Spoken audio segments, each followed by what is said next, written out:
la Kaaba, elle n'a jamais été touchée par un non-musulman. C'est des musulmans qui l'ont détruite au minimum à 2 ou 3 reprises.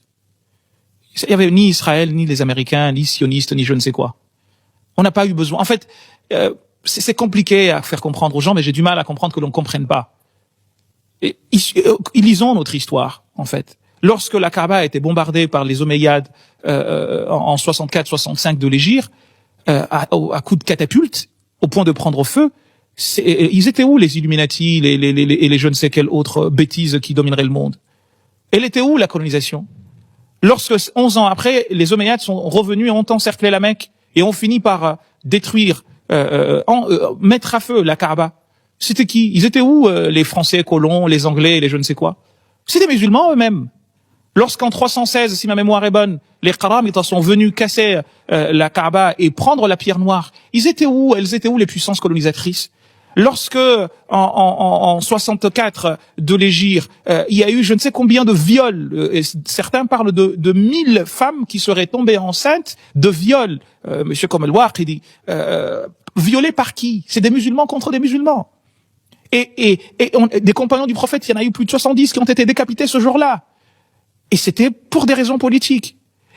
Quand tu apprends l'histoire, ce que des musulmans, au nom de l'islam, assez paradoxalement d'ailleurs, pensant être les seuls à avoir raison, ont fait à d'autres musulmans, je peux te garantir qu'il y a une chose qui vient en tête tout de suite, c'est qu'en fait, certes il y a le message de Dieu, mais ce qu'en font les gens, c'est très très très souvent aux antipodes de ce que dit ce message. Et comme le message ne parle pas, on peut lui faire dire ce qu'on veut. Et là-dessus, on a inventé toute une chose, 1001 choses, pour vérifier. J'avais envie de me débarrasser d'un opposant politique.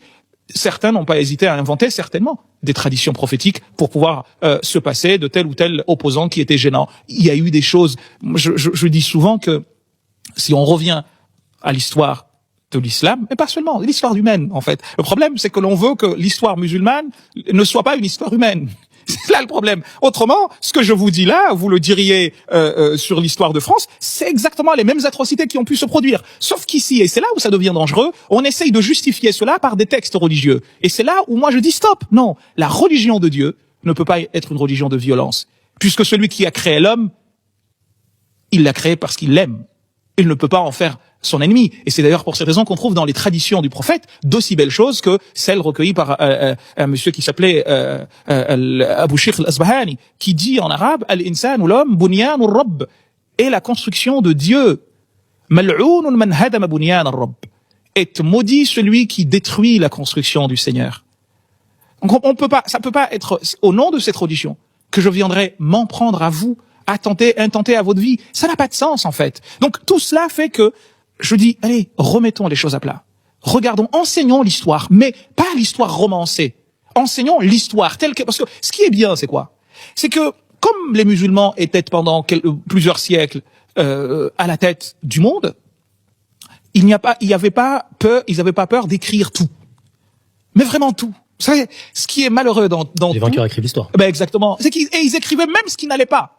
Ce que je suis en train de vous dire là, des Omeyyades, etc., c'est dans les incunables de l'histoire de l'islam.